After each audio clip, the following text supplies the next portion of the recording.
What's up, everybody? Welcome to the newest episode of Demo Day, the podcast for entrepreneurs and venture capitalists, where we demystify the culture of joining one of the top accelerator, incubator, or VC programs from around the world. I'm your host, Sean Goldfaden, CEO of Coefficient Labs.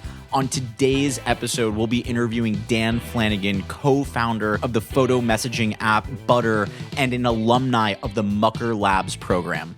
Dan takes us through the earliest days of founding his very first company, what he learned in his experience joining the Mucker Labs Accelerator program, and breaks down everything from choosing your startup name to picking the right investors for your company. Also, Coefficient Labs is giving away a $10,000 growth hacking package for one VC and one founder that leaves a rating and a review on the Apple Podcast. So if you're listening to this on podcast or watching it on our website, go check out the Apple Podcast, leave us a review, and you have a chance at winning. Without further ado, let's get into Demo Day.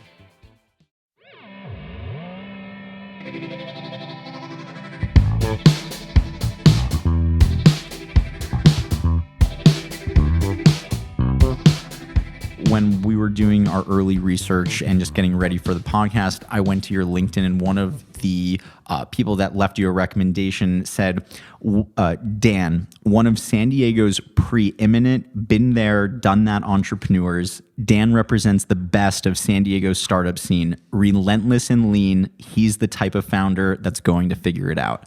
And so I thought that was a great way to introduce you to the podcast, you know, a San Diegoan, although I'm very excited to learn more about the early days of Dan. I've only met you, I think it was 2012 or 2013, but for all of those listening, ladies and gentlemen, Dan Flanegan, thank you so much for joining us on today's episode of Demo Day. Sean, thank you for having me. And it proves that on a LinkedIn review, if you pay someone enough, they'll come back with a great review for you. No, it's interesting. It's funny. I remember a certain period of time where like going out and getting, you know, some good reviews on LinkedIn was like a really important thing. And I think following up with people and asking them, you know, their opinion of you, especially if you feel like you've had a good experience with them, is an important thing. So I think it's still that's a blast from the past, though. It still is an important thing. In fact, I know this because you have the most recommendations of anyone I've ever seen on LinkedIn. I know there's a lot of people with lots, but you know, dozens of recommendations. And I think that as someone that is constantly, we're hiring, we're interviewing, that is something that we absolutely look for. And I think that a lot of resumes can look great, but when you see people from all across the country talking about different elements of you, you know, not just your entrepreneurial efforts, but talking about your skill set, your management, your leader, you know, and so I think it's really awesome, and we're lucky to have you. Oh, thank you. Yeah.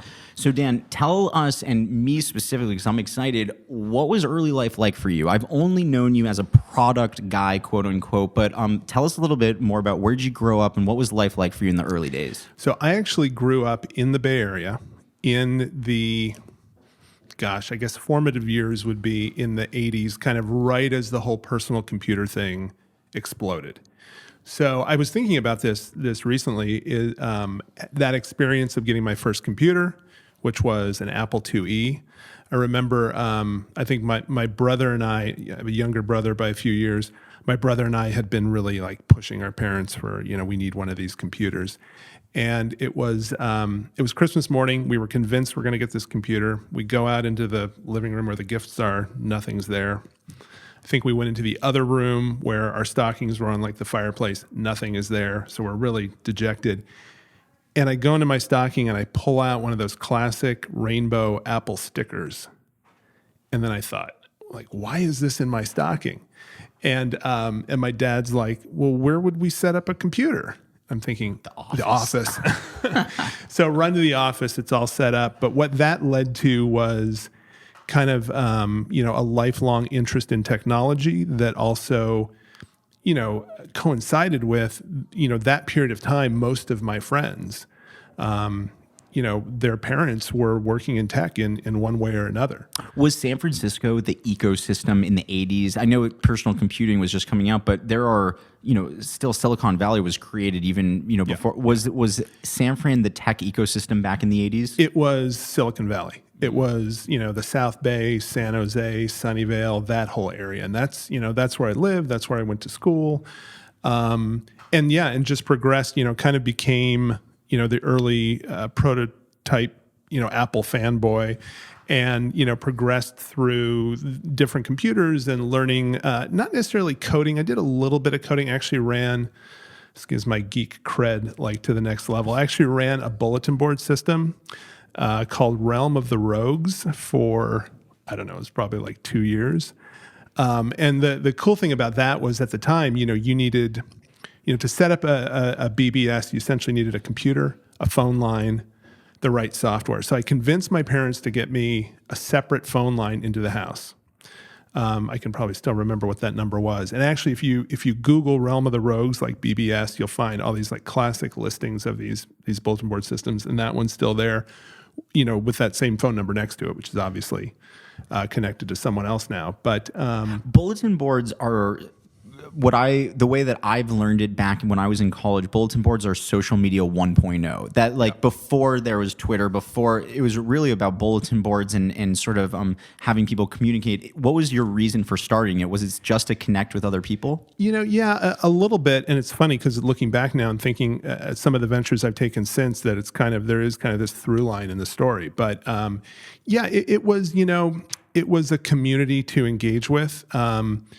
If you ended up getting a modem early on, one of those old, I think the first one we had was like a 300 baud, you hear it connecting. Text is coming across the screen like one character at a time. But this idea of logging into a system, that's the same time you had, War Games as a movie and hacking, even that hacking culture back then that, wow, you could do phone phreaking, you can log into some system. A lot of it was text-based adventure games. So it was the first place you could go where you could interact with other people online, even if it was only, one connection at a time. So when I set up my bulletin board system, you could only one person could be logged in at any given moment, leave some messages because I only had one phone line. So, I only have one inbound modem dialing in, leaving a message there. And along with doing that, I had to go, source the software, go buy it from some guy on a floppy, install it, learn how to code to kind of personalize the system so it could be, my own look and feel and my own story around it and all of that. So was there like a capital business reason for doing it, or was it strictly like just utilization of technology? It was just, at that stage, it was utilization of technology. It was like a hobbyist thing, right? It was kind of if you think about it, it's almost like the next evolution of like what folks were doing with CB radios or whatever, except this was now computers and over the phone line. And I've always been interested in something in projects or companies where I feel like you're defining what it is as you go, right? And you're building it from scratch. So I think that experience was like, hey, I'm one of only maybe a handful of people who are doing this, in the world. And the thought of being able to dial into a computer somewhere else on the planet and connect. And that was just, that was pretty mind-blowing at the time to be able to do that and then communicate with other folks. Were your parents entrepreneurial when you were younger, or how did you sort of translate this early desire to learn technology into quote-unquote startups or just business in general?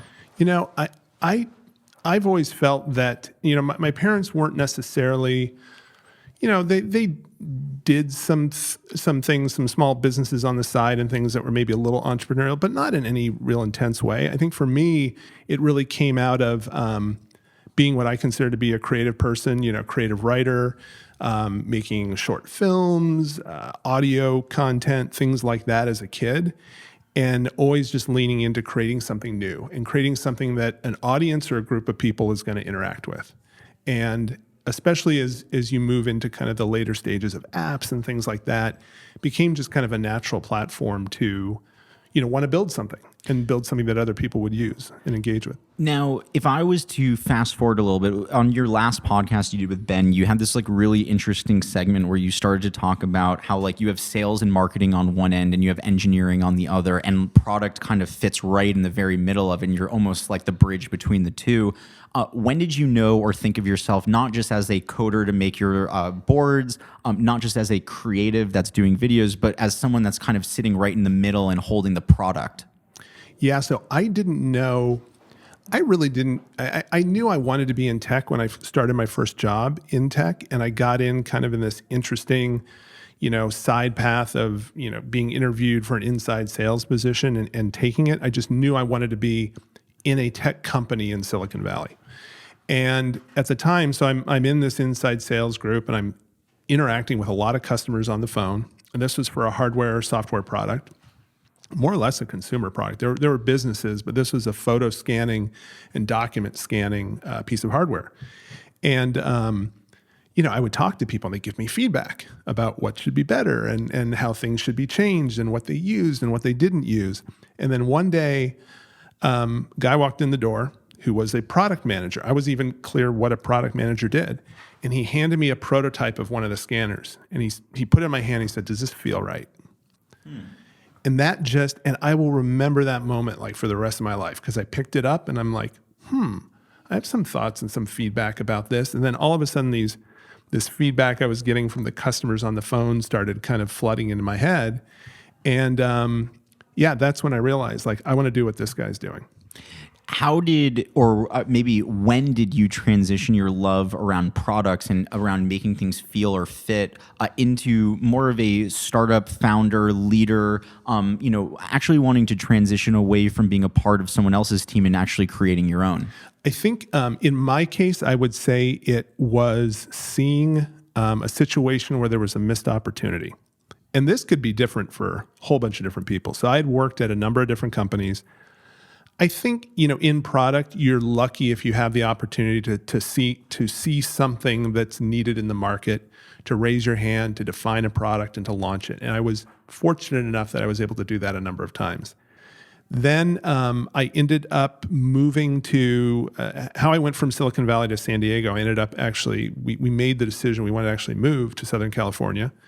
And one of the guy who actually originally hired me in that inside sales position had a product consultancy company in Del Mar, right on the beach. And, this was right when the .com boom and everything was kind of crashing in. So he's like, "Hey, come be one of my product consultants, work on a number of these great projects." So I did that, was there for a little bit, then found a startup I wanted to work for in San Diego. At this startup, they were doing text messaging, kind of mass text messaging for fan clubs. Yeah, it was fairly early. A lot of their users were in Europe, actually. But they were paying premium SMS. The company was making money. They kept getting calls from big brands and from movie studios, et cetera, saying, "We want to, message to your users. We want to use this platform to market our products, to market our media." And they kept rejecting these offers. So I really wasn't having that great a time at the company. I knew I kind of wanted to make an exit. So I looked around. One of the guys I hired, I said, "Hey, do you want to jump with me and do this?" So there are about 5 of us who actually kind of joined together. Quite literally in the middle of the night, because this company had a reputation for either tapping you on the shoulder and all of a sudden your computer would be wiped and you'd be kind of out the door. So I snuck in the middle of the night, had a Bluetooth headset on with my friend on the phone outside or something, and making sure the developers and folks that were working late at night didn't see what was going on. Grabbed my computer. We all left and ended up starting a company that fulfilled that need. So it was, hey, we have knowledge in this space. We know how this infrastructure for sending text messages works. A lot of people don't, in those early days, like you were saying. And so we said, hey, why don't we start a company around this? And we probably know 3 or 4 of those, media companies that reached out who want to do something that could be our early customers. So, you talked about something interesting, which is around joining your very first startup. And I think, me included, I worked for maybe 3 different startups before eventually starting Coefficient Labs. And I think that with many founder stories, you hear about them joining a couple of early startups and either A, they have a really bad experience and that's kind of what forces them in or what pushes them to want to do their own thing. But let's talk about red flags, right? Because I think there's a lot of 16, 17, 18, 19-year-olds that think they want to start a business. Maybe they see a problem and they're like, oh, it might be better if I join a team. What are some of the red flags that you see? Because I think you and I can both attest to spending years sometimes working at a wrong place, not learning the right skills. And so I think that, in today's society, it's so important, oh, we've got to get Facebook on my resume, or I've got to get Insta, or I just have to be at a startup. And so what are the red flags that you see in startups? And if you were to kind of talk to yourself back to the 19, 20-year-old you, what would you have said to yourself looking to join a company? Yeah, so it's an interesting question. I think the great thing for me is that the first company I went to work for was probably around 20 people, 20, 30 people, the very first one, that one where I learned that I wanted to be kind of in product and a product manager. And they grew to about 150 and then all the way back down to, I think I was one of the last 3 people who closed the doors as the company had to shut down. But that was a pretty amazing experience the entire way. So I had kind of been spoiled up front by, okay, this is what this type of, a real positive experience, growth, autonomy within the company. Do you want a future in sales? Do you want a future in product? Choose which way you want to go. I want a future in product. Great. Here are the things we want you to do. Oh, now, take control of this, run with it yourself. As you said, be that connection between sales and engineering. So I think the first thing that would be on my list is, find somewhere where you feel like you're going to have that opportunity for growth, where you have fantastic mentors. You have people who are there to answer your questions, that you can model your career, your skill set against, but that you're given the autonomy to go off and sink or swim on your own. I think that's the biggest component to be able to have that type of self-growth that is going to put you in situations where you're challenged, where you build that confidence. Said another way, when you find yourself almost feeling like you're in a box, or there's no room to move or bring your own ideas, or that everything is 100% quote unquote figured out for you, you're saying that's a red flag. That's something where if there's no room for you to excel through that, it might be a place that's hindering your growth. Yeah, and that might even happen over the course of time, where you start somewhere where you have that opportunity, and then as you progress and as you grow, you feel like there isn't much room for me here anymore. I need to challenge myself again. I remember my father-in-law, who was at the same company for 30 years, would see kind of like on my resume, like, why every 3 years are you moving to another company? And one, it was a generational difference, but 2, part of it was, okay, I'm ready to now move on to a bigger challenge, right? Take on more products, take on a different segment, build my expertise in a different category, whatever that might be. So, curious sidestep or side note to this. We talked about just this generational around the resume and staying at a company, for length. Something that you and I see, I'm sure, when you're either hiring people in product or engineering, and certainly on my realm as well, you see so many of these different resumes, and it seems as though the younger generation, meaning students that are people that are just graduating a couple of years out, the younger, mid 20s, early 20s, so many of 6-month, 8-month, 12-month, 1 year. Do you think that that's going to continue to remain? Meaning that in our parents' age, if you didn't stay at a place for 2 or 3 or 5 or 7 years, that was basically career suicide. Whereas today there's this new, almost triumphant, like, do what makes you happy, keep trying to figure out, where do you stand, or what's your point of view? Yeah. I mean, it really, for me, it would be, if I'm looking at someone's resume, it really is on a case-by-case basis. I do feel that if I'm looking at someone's LinkedIn profile, or I'm looking at their resume and I see, 6 months, a year, 6 months, that maybe there's something, I don't know, maybe it's that I'm right in the middle generationally of that there's part of me that's thinking, why didn't you stay longer? Is it a lack of commitment? Is it that you're not fitting well and moving, and therefore moving on? Is it that, in the Valley, and I think if you stay a little bit longer, there is a career strategy of kind of like finding the next, working at Airbnb till you vest, and then finding, the Square to work at till you vest, and finding the next company, and kind of moving around in mid-level management positions to kind of rack up the equity.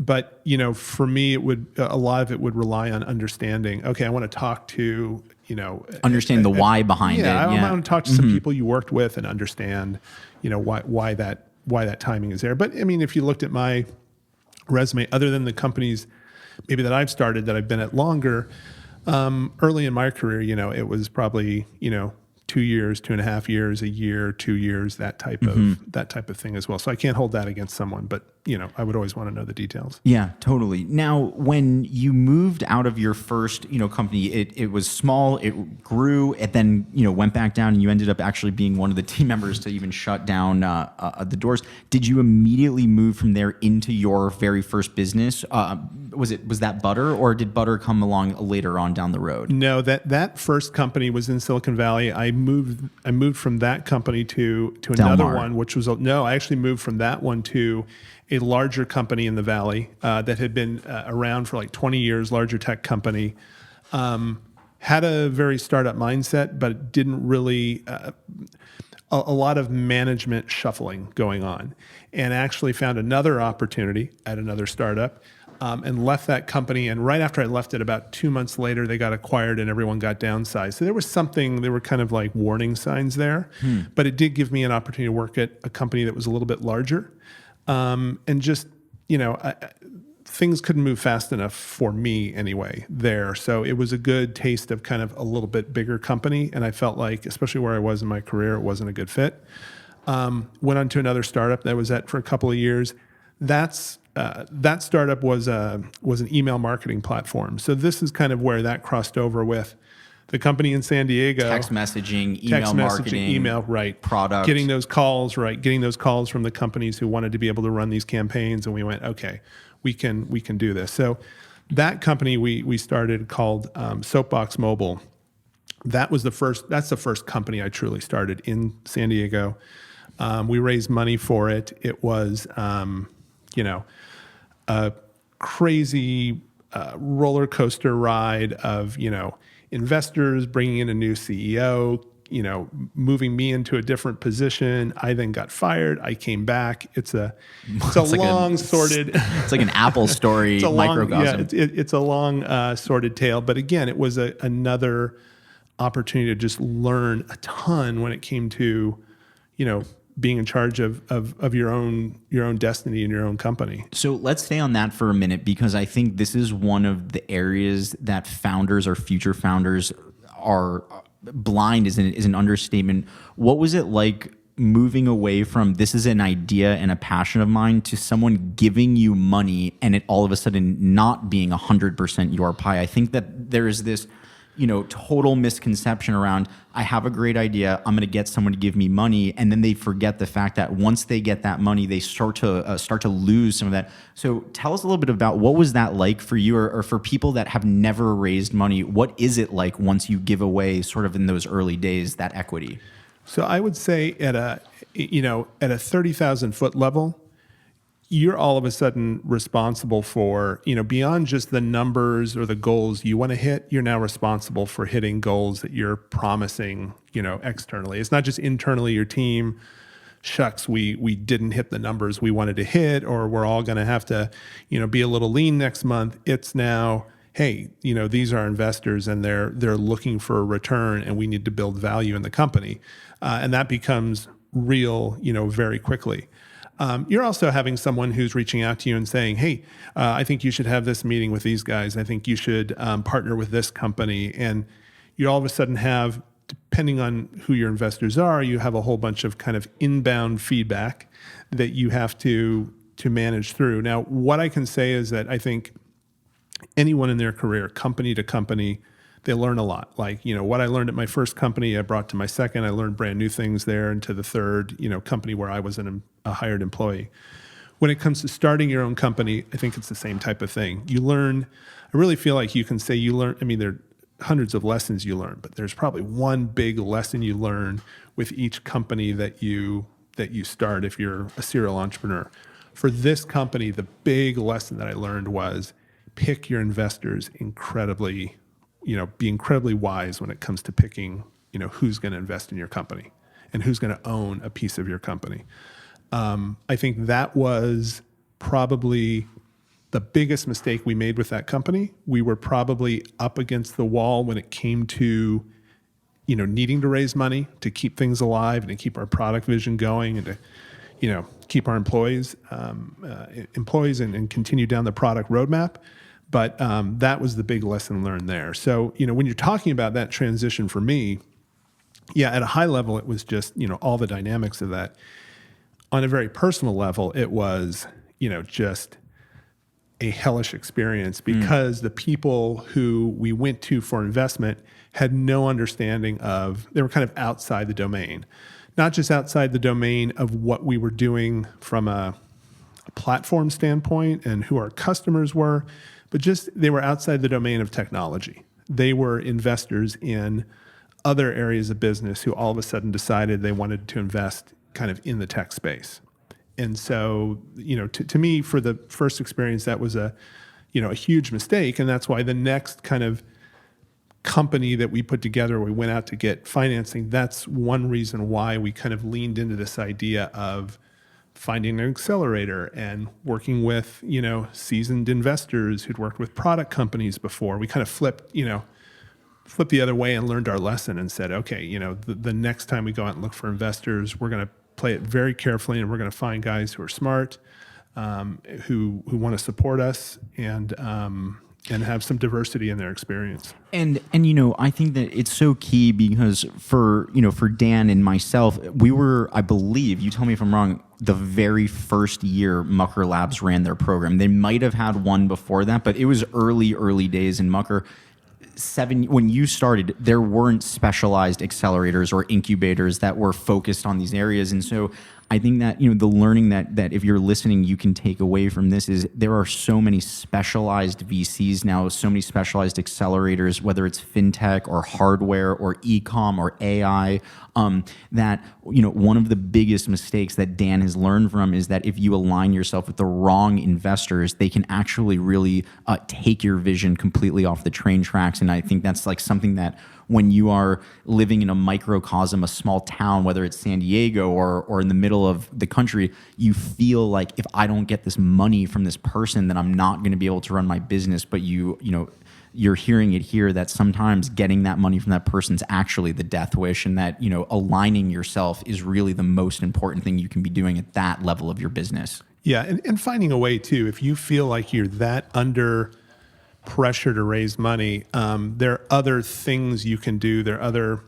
other avenues. I mean, it may even be beneficial to, especially if you're a very small team, let's say you're 3 or 4 people, for everyone to go find a full-time job, work on the project on the side until you get it to a point where you can walk into someone who is going to really be the right investor to support you and to, take that business to the next level. I mean, we were fortunate in that, the first company was really before a lot of this kind of Web 2.0 and kind of investor visibility became a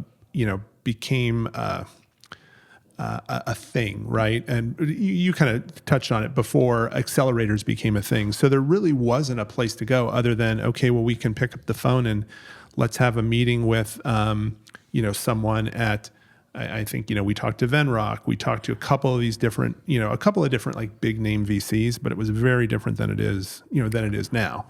So I think people have so many more opportunities now to get in front of smart folks who want to support them. So when you were sitting around thinking about the early days of Butter, maybe even before Butter was actually Butter, what was the problem you were trying to solve, or what was the thing that you started to see out in the world that you said, I'm going to raise my hand and I'm going to go and solve this problem? So with Butter, the interesting thing is that when we were doing Soapbox, we realized that there were these companies that wanted to reach mass audience. They wanted to do it via mobile, via text messaging. But every single movie studio, every single brand we talked to was like, great, bring us some users. bring us some. And I even don't like to say anymore, I'm trying to move away from saying users, bring us some people who we can interact with. And we didn't have an audience, we just had a platform. So we had sold the company. I had started doing some consulting for a number of different consumer brands. And a number of these brands, especially under Procter & Gamble, were like, Herbal Essences, CoverGirl. We were doing a bunch of mobile campaigns for really youth-focused and in many cases female-focused brands. So my former co-founder and I started thinking, well, could we flip it the other way? Instead of building the platform that we're going to message to, maybe we can build the audience first. So that was where the kind of the idea of Butter started. This was right around the time that Instagram is taking off. So we're thinking, okay, let's build a mobile app where we can pull in an audience, where we can get people engaged with their personal interests.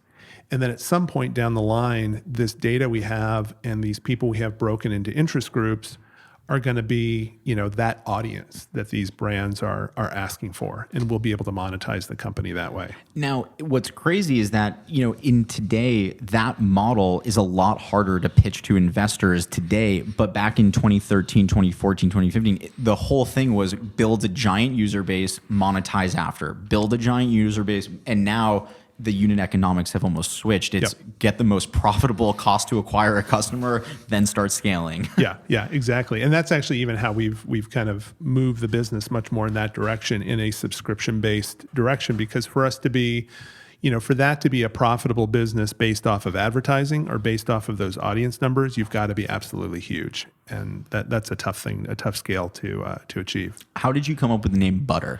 Well, we were originally named, and this is, again, the first version of this app was very much, hey, you post a photo. And we came up with this hook, actually, of this idea of the photo question, where when you posted a photo, it would say, what do you think of my, and you had to fill in the blank. And that can lead to a lot of, we thought it's going to lead to a lot of like humorous things. I think that the most commonly posted photo was, what do you think of my smile? And then we had a 1 to 10 rating. It was kind of, it was hot or not, but not specific to like hot guy, hot girl. It was much more the subject matter that the person was including with that, what we call the photo question. So we were originally called, a horrible name, I don't know why we picked this, but Get Me Rated. Yeah. And it's what we tested. And actually, we didn't go mobile first. We actually put something up on the web. We didn't raise any money. We just played around. We had this thing up and running for a while. Started to work on another mobile app, which was going to be the concept of this app was a sticker overlay app based on and where you were located. Snapchat, the stickers Geo. would be different. It was exactly what Snapchat ended up doing. And we had a designer come in. He took a look at what we had on the web with Get Me Rated. He did a revamp of it, and all of a sudden, some of the numbers started to tick up. So then we said, okay, well, let's build a mobile app for this. And all of a sudden, being on mobile, we had this uptick in people coming in. Now, back to your question, we struggled with the name. Even when we came into Mucker, we struggled with the name, just because you're so specific. People don't know. Are you rating restaurants? Are you is it rating home improvement? Like what's being rated? Why are people rating? Even Apple, in the Apple App Store submission process, it's interesting whole drama around this, and that at a certain point they actually rejected the app. Had already been in the store for some time. They actually rejected the app because they said there was the potential for people think that they could buy ratings negative on their apps or something. No. People just being negative. People, like I could give you a 0. You could say, what do you think of my smile? And I could give you a 0 rating, and that's mean spirited. And they do have, there are some very bullying strict, and tolerance guidelines. Exactly. And I think that was the early days of folks kind of looking over that. I always joke that at the same time there was an app out there where girls could rate their ex-boyfriends and say all this nasty stuff about them, and Apple allowed that app. So Apple's approval is on an app by app basis. Totally. But so we decided, listen, we've got to change the name up. We also knew from our app reviews that the main use case wasn't necessarily people wanting to go rate folks. It was really people finding friendships on the app. It had to do with that common interest, with being able to chat with someone where you don't have any preconceived notions of, knowing them already, but not dating, so there's no geographical concentration. It's you go on the app and it's anyone from anywhere in the world you could be talking to. So because we knew friendship was a big driver, or finding new friends to chat with was a big driver, that the Get Me Rated name just didn't work. So where Butter came from, we were kind of throwing out a whole bunch of different names. Most of them that were around chat or messaging sounded very like MySpace generation. They didn't seem to fit. And I think at some point I said, well, Biz Stone just started this app called Jelly. Right? We should just be peanut butter, and he can have jelly and we can have peanut butter. And then we thought, well, why not just try butter? And since we were based in San Diego, I don't know, it had some, we had it designed at, it had some like very surf type, like we thought, well, we could see someone putting this sticker on their surfboard or something. Add an IO to it and you're good to go, right? Yeah. And we actually finally got butter.app, but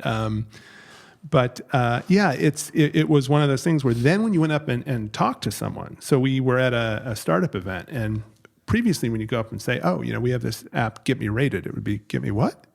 And then, oh, what does it do? Instead, whenever we said, oh yeah, our app, we're butter, inevitably half the people you say that to would go, I've heard of you guys.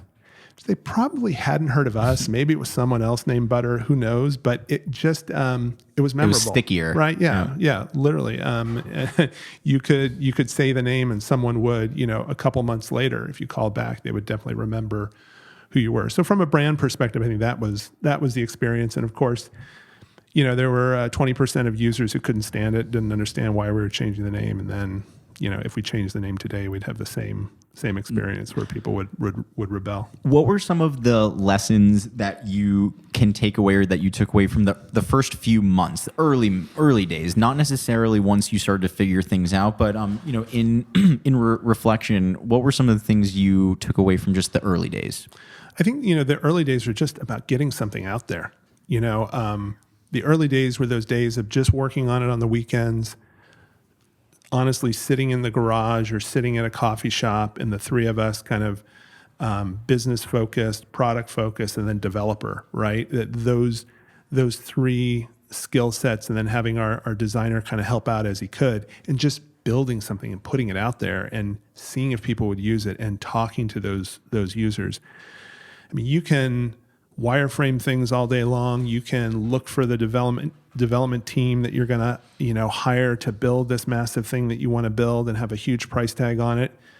I mean, there are ways to fake stuff and get an understanding of, is this something people really want? And do I understand how they're going to use it before I invest all that time and energy? So early on, that was a killer thing. And also because it was something social, we could just kind of build it, leave it up, come back a week or two later, see how many people had signed up, see what the interaction was like, or we could be, hovering right on top of it and making changes on a daily basis. So that allowed us to learn a lot. When did you decide that you were ready to move out of the garage world and start to actually look for a accelerator incubator? And even more specific, can you remember what the process was like for you as you guys started looking for those sorts of places to go to?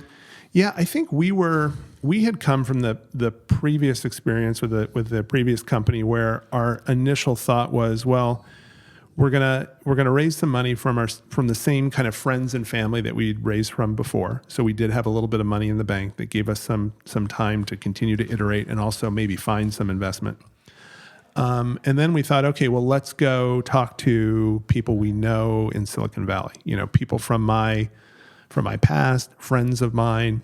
And we actually went and talked to one of the people we had on the list was Adam Nash, who at the time was an EIR at Greylock, I'm pretty sure. Mm-hmm. And so this is a thing about like leveraging your network. I don't even think we were incredibly aware of accelerators or incubators. I think maybe we knew there were some in the Bay Area. We didn't necessarily want to move to the Bay Area to do that. So that's what we did. We took what we had at the time, product-wise, and we sat down with someone like Adam, another friend of mine, David Lamb, who's a VC now, who, similar type of thing, show these guys who are in kind of the investment community, not asking for money, but saying like, here's what we have, where do we go? And David had said, well, there's, I think at the time it was maybe like a Techstars type incubator that was associated with, Yahoo or something. I don't even.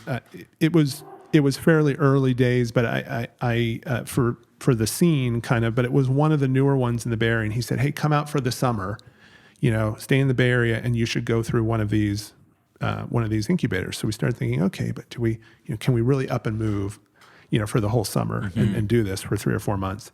Then we met with Adam, and Adam said, "Well, I'm an advisor to these guys in Santa Monica at Mucker Lab. You should go have a meeting with them."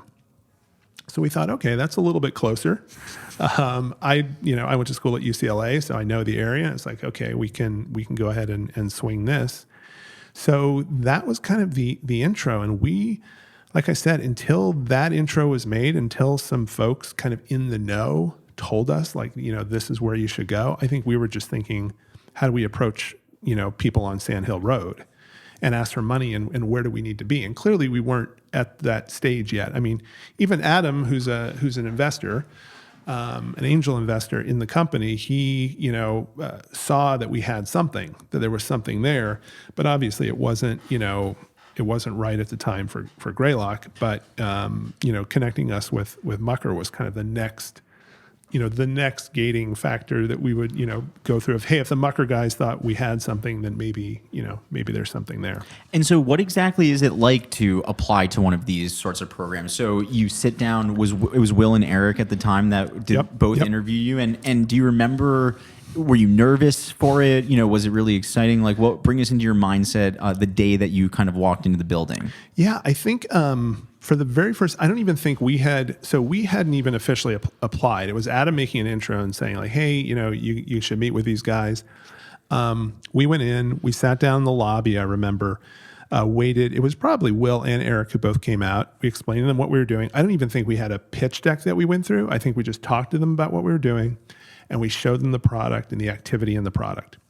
And, and it was, I don't think it was a nervous thing, but it definitely was the first time we felt like this is real. This might be the right path to being one of these, one of these startups that actually, gets funded, and maybe we do have something here. I mean, we just needed someone externally to give us that encouragement. It's kind of like, I don't know what the direct analogy is, but it's kind of like when you maybe are a little down on yourself and you're like, oh, I don't know if we really have something here or not. And it just takes someone externally to raise their hand and say, you whether it's you've got some talent or, I see what you're doing. Yeah. I see what you're trying to get at, and we think there's something here. So we had that initial meeting, and then I believe we came back for another meeting. So maybe not everyone they wanted in the room was in the room for that one. Had a little bit further discussion about, where the company might go, what we wanted to do product-wise. And then they reached out and said, we'd love to have, and we actually even to this point had not officially filled out an application. It was just this casual conversation. And if my memory serves me correctly, they reached out and said, would you guys like to be part of our second class? Oh, second class. Yeah. So I remember, I think you guys were the first class. Instead. Yeah, along with, was Surf Air in your class? Surf Air. Yep. So I remember that was the first class. Panjo, before they were Panjo. Yeah. I can't remember what they were called back then.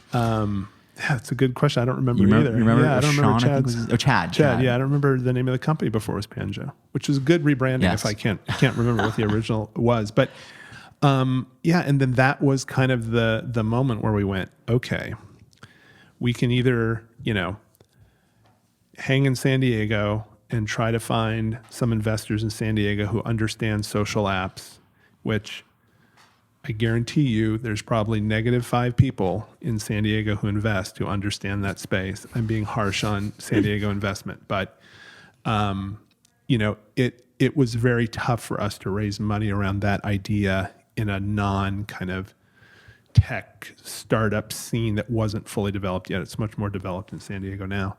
And so it was like, you know what, it's kind of now or never. Like, we need to make this decision and move forward. And part of it was, making the commitment to say, okay, we're going to move the team somehow for 3 months from San Diego to Santa Monica. and we're going to, because at the time, and I know Mucker's somewhat changed, but at the time it was very much the cohort driven, right? What, a new batch of startups, a new batch each coming in, right? You'd have your demo day. It would be 3 months of kind of being in the program. And so, we had to make that commitment to say, okay, if we're going to take your investment and we're going to take advantage of this program, we're going to commit to physically be here.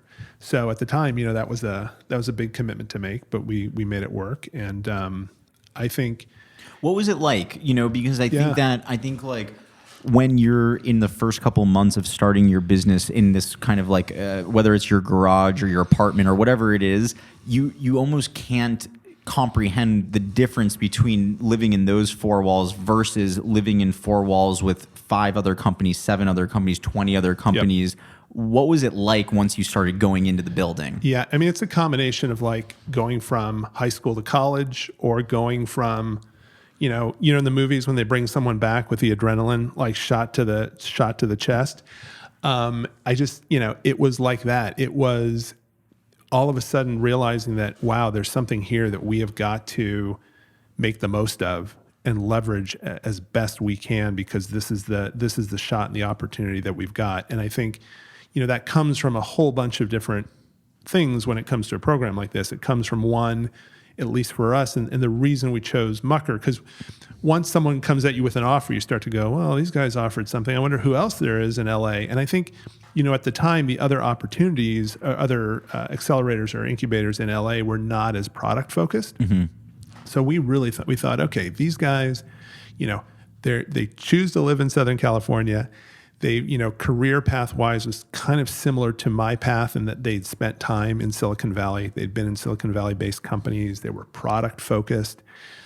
They seemed to be, no nonsense. It wasn't about, no kumbaya. Yeah, it wasn't about parties or conventions or like, the pitch. It was about the product. It was about getting people to use your product and finding out why they wanted to use it and figuring out how to monetize it, and just all of the basic blocking and tackling that you just kind of need someone looking over your shoulder, like Will, who will come by every day and go, what are the numbers? What are the numbers? What are the numbers? And remind you, what's important when it comes to that. So that's kind of one, is that, who are the people running this, and how can they help, inspire you and push you forward. And the other thing was just the other companies. All of a sudden you're in a room and you're just like, oh, I'm not the only, person who's out of their mind thinking I can do something like this. There are a bunch of us here, and we're all doing different things. And in some way we can all help each other, based on those feedback loops that we all have. So my ability to ask the company next to me, like, hey, when you guys have a great development team, how did you hire your developers? What did you recruit them? What did you do to get that insight? Or, and it's funny because we went into it, I think, thinking, wow, I don't know, we're not going to have that much to offer anyone else here, but hopefully we'll get some great advice from all the other companies. But it turns out at the end of the day, you realize that like you actually have built a certain level of knowledge, or you have totally a level of expertise that you can share and contribute as well. And I think that was also a positive boost for us as a team to go, oh, wow, we can actually, there are other companies asking us for advice in this cohort, and that boosts your confidence as well. And brings fulfillment to, when you're having those down days and things aren't necessarily going great for butter, to have someone come and you can help them or give them advice, it kind of levels out your ecosystem. Yep. Yeah, I mean, we were at an event for Techstars a week or two ago, and one of the panelists said something like, you come to Techstars for the program, but you stay for the network or the relationships. And like I'm hearing the same thing with you. And I was just going to say that is probably that and relationships we've had with some of our other investors, that has been the biggest kind of takeaway long term, is just that network of people. The folks who are in your cohort, you can always feel like you can reach out to, that you have that thing in common, but then just the extended network as well. I feel like I can always at any time reach out to Mucker, not only as investors, but just as people who are interested in helping entrepreneurs sit down and have a conversation, or pass along a new company, someone who comes to me and says, hey, how do I raise money? Who should I talk to? If I think they have something that's interesting, to pass that along, to kind of forward them along and say, you should have a similar experience to what we had. And I think what this all goes back to is that initial lesson of, who are your investors? Who are these people that you want to spend time with? If someone's going to put money in your company, if they can be there to help you, if they can be there to be one of your first customers, if they can be there offering you advice or point you in the right direction, like that's who you want to align yourself with. So the podcast is called Demo Day because at the end of most of these programs, they sort of culminate in this demo day. And it's sort of like you're going there, you're going for the program, for the accountability, for the network, for the mentor, all of it. But at the end, you sort of have to show your stuff and kind of come forth. What was Demo Day like for you? Had you ever done a Demo Day prior to doing it through Mucker or any of those incubators? We had never done a Demo Day before. And I think Demo Day, especially at the time, had a real this is the countdown to, it's not only the reality of you're going to be in front of a bunch of potential investors and you need to hone your message, which, it's interesting. Mucker did a fantastic job of, day after day, we would go in, we would refine our pitch, we would get feedback, we would refine it again, we would give feedback. And that really got us to a point where it went from, a very broad, maybe muddled message to something that was incredibly focused. A narrative, a story that people could dig into. Yep. And I'm now probably partial to that because I've been exposed to some other accelerators that do a very good job of that week to week, of making sure that how the company is communicating to investors and being able to answer investor questions and things like that, that really gets honed in. So for us, Demo Day was an opportunity to get that message right. And I'd actually kind of been through that with the previous SMS company. We had actually worked with a group associated with UCSD called Connect in San Diego, where they did a very early version of a similar thing, where you would work on a deck with some mentors, you would come in and pitch, you would get feedback, you'd adjust your deck, and you would keep iterating on the deck and improve it. So Demo Day for us was first. It was an opportunity to get that message down, get that pitch deck down. And then second, it was just, it was this culmination. It was like, it's this where you come out to the world with this thing you've been working on, right? And you show the numbers and you show the progress you're making and the potential that it has. And, there are all different types of demo days out there. I think, Y Combinator obviously has kind of their demo days dialed in to the point where they have, multiple days and people coming in on the web because they've got hundreds of companies pitching. But I think it's helpful to have some type of goal that you're pushing toward, and a date and an opportunity to pull the team together and present in that way. I'll send you, we've got a great photo of all of us that morning in our apartment right before Demo Day with our, company shirts on and everything, taking a group photo. And you can see the energy in that photo and why we're excited to. That's amazing. That's so cool. And I think that we had Eric on from TapCard, founder of TapCard, a couple episodes ago, and he talked about people, I especially at Techstars, I've heard because of how intense their mentoring program is, they meet 600 mentors or something during the course of the program. And, I think there's a lot of fatigue that can happen. You're like, oh my gosh, I keep giving my pitch over and over and they keep, it really can hit your ego. But I think it's getting refinements on your pitch from a program like Mucker Labs or Techstars or Y Combinator or anything like that. There's so few industries where you get to sit in front of the best in their respective space that have listened to millions or hundreds of thousands of pitches to give you feedback, and then you get to go talk to them again the next week and they do it. And it's if you think about it as that refinement, it's just you're having the best coaches in the world helping you to really distill it. And I think that, once you start to realize that these VCs that you're meeting in these programs are actually just helping you to keep refining. It's the value. You can't see it at the beginning, but boy, at the end, I can imagine it's insane. And it's not just making the changes. It's not that it starts off, as a rough version and it becomes a refined version. Through that process, you're learning how to answer questions that people have, right? So it's not just that, you should, this needs to be changed. It's that, you're finding out over time the consistent questions that keep getting asked, right? And okay, is there something we need to change because we keep getting asked that question, or do we just need to have the right answer to that question? So yeah, it's that great combination of both feedback and just understanding in a real world situation, like what people are going to be asking you and putting in front of you, and that gets you ready for subsequent investor meetings as well.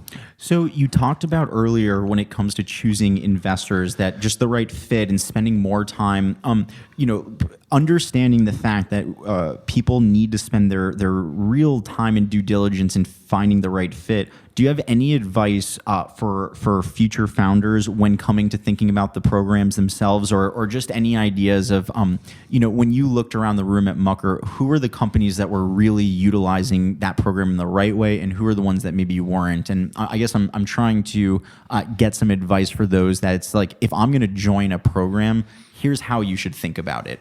Right.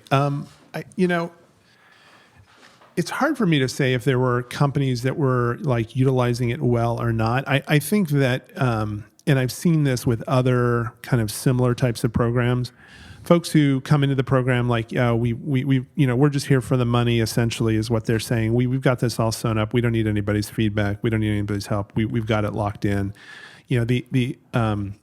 Not being willing to take that advice, not being there with an open mind to understand that like you should be getting some value out of the feedback. So I think closing yourself off to that, or feeling like you've got it all figured out and you know more than anyone else in the room. I mean, we went into it feeling like, and this is probably a good thing for us, like, wow, we're probably the least startup experienced here. And we found out over time that like everyone's in the same boat. But I think having that right attitude going in, if you're gonna jump into something like this, shouldn't be going into it just because maybe the accelerator is investing in you, or you think you're going to be at the end of it all introduced to the right investor. You should be there to take the advice and to maybe take some of the hard medicine as well of being told that some of what you're doing may not be on the right track, and you may need to adjust. Yeah, and I think it's like kind of to expand on that a little bit. From what we've talked about with investors, they want to see that conviction that like they have a problem that they will go to the end of the earth to solve, but they're very flexible in how they get there in the short term, and that there's sort of this beginner mindset, master's mindset, right? And if you go into these programs thinking that you're the master, maybe you've been in AI for the last 8 years and you think like you are the guy in it, to go into these programs with that beginner mindset and recognizing that, you should have that conviction to solve the problem, but how you get to that solution should be very soft and flexible, and you should be willing to hear other people's opinions on it. It's such a part of that growth as an entrepreneur.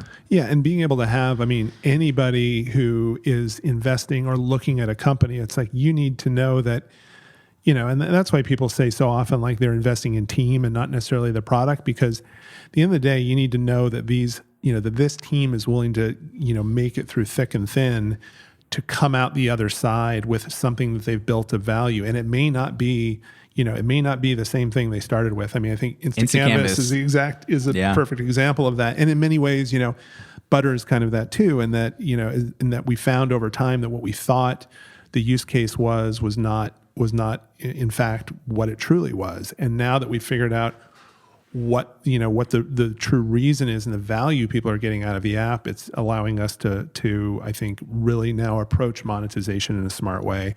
And I don't think we would have learned that if we hadn't gone through a program like this. But every individual, every company, it's a different journey. I think the biggest thing that I've taken away is just again goes back to that big lesson from every single experience. And if you can, the next company you decide to build, or the next company you decide to join or move forward with, if you can bring, what you learned in the previous and that kind of big lesson, and either whether it's, our lesson was align yourself with the right investors, and I say that's paid off in huge ways for us, not just when it comes to growing the app, but just from a happiness, network relationships. I mean, meeting you, it's a compounding thing, as opposed to, I think you've got to be really careful in the startup world of just feeling like you're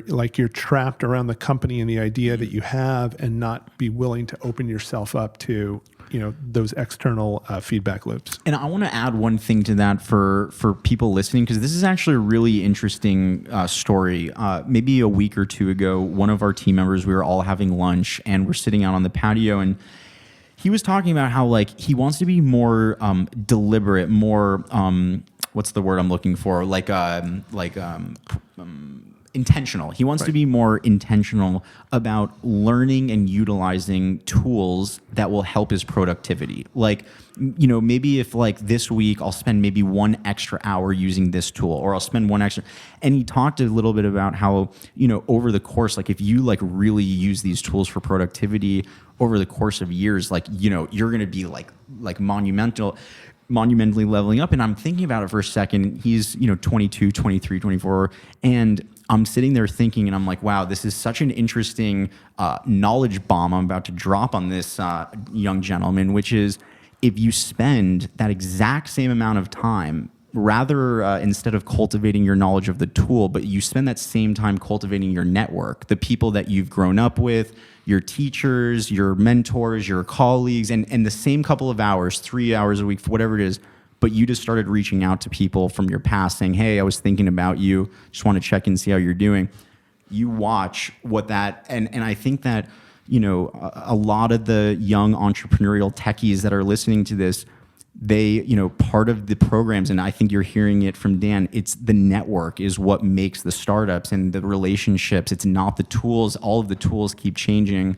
But this totally just summed up for me how important it is to have the right people in your life. It's not the tools, it's the people you surround yourself with. And I think that's why accelerators and incubators, regardless, they've changed a lot over the years, but the premise of bringing people together and giving them the opportunity to meet and learn and connect, it's incredible.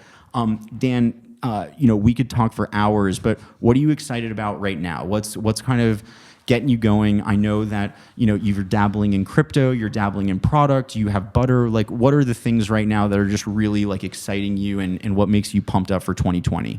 Wow, 2020. Yeah, next year. Next year. What is really kind of blowing my mind right now is just the podcasting space, actually, and it has been for a while, and I think there's going to be so much opportunity there to just growth, and not just growth on kind of the consumer outreach when it comes to podcasts, but within the walls of corporations, how they leverage, that content. I mean, there's so many. Couldn't agree more. So many huge opportunities there. I'm still a big fan. I've got a 13-year-old son, or son is about to turn 13, who is a gamer, and I've said this before, watching his behavior, and I consider myself a gamer too. My favorite game of all time, GTA 4. But I went deep into that. I have memories of that game that feel like they happened in real life. But I haven't had the time, I kind of live vicariously through him now. But seeing what's on the horizon when it comes to streaming, and I mean real-time game streaming, not necessarily Twitch streaming, but being able to play games on the fly that are hosted in a server somewhere else and are coming across in 5G, and you're able to just pick up a controller and on any device, engage in these games. It's just going to change the whole paradigm of how that interactive entertainment works. Seeing, and I guess part of this is the impact of having kids, seeing the fact that my kids really don't watch television at all.